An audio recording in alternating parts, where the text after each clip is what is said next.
الرجيم. بسم الله الرحمن الرحيم.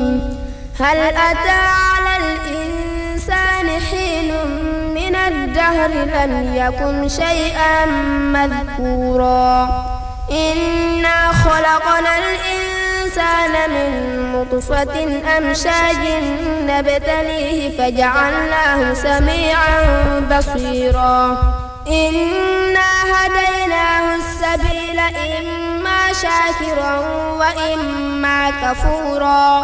إنا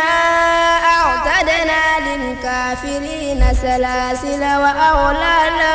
وسعيرا إن الأبرار يشربون من كأس كان مزاجها كافورا عينا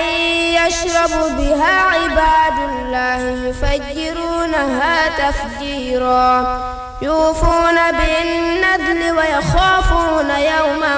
كان شره مستطيرا ويطعمون الطعام على حبه مسكينا ويتيما واسيرا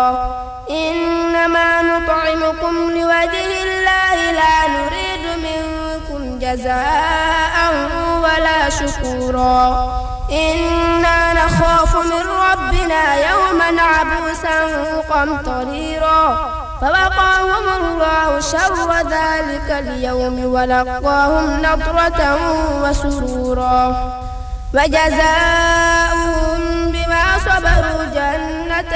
وحريرا متكئين فيها على الأرائك لا يرون فيها شمسا ولا زمهريرا ودانية عليهم ظلالها وذللت قطوفها تذليلا ويطاف عليهم بآنية من فضة وأكواب كانت قوارير من فضة قدروها تقديرا ويسقون فيها كأسا كان مزاجها زنجبيلا عينا فيها تسمى سلسبيلا ويطوف عليهم ولدان مخلدون إذا رأيتهم حسبتهم لؤلؤا منثورا وإذا رأيت ثم رأيت نعيما وملكا كبيرا عاليهم ثياب سندس خضر واستبرق وحلوا وساور من فضة وسقاهم ربهم شرابا طهورا إن هذا كان لكم جزاء وكان سعيكم مشكورا إنا نحن نزلنا عليك القرآن تنزيلا فاصبر لحكم ربك ولا تطع منهم آثما أو كفورا واذكر اسم ربك بكرة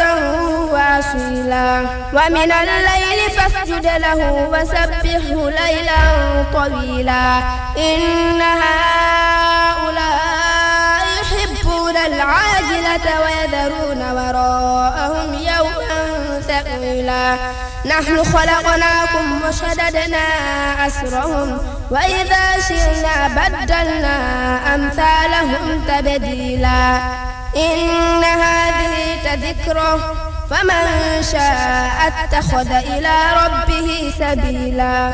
وما تشاءون إلا أن يشاء الله إن الله كان عليما حكيما يدخل من يشاء في رحمته والظالمين أعد لهم عذابا أليما.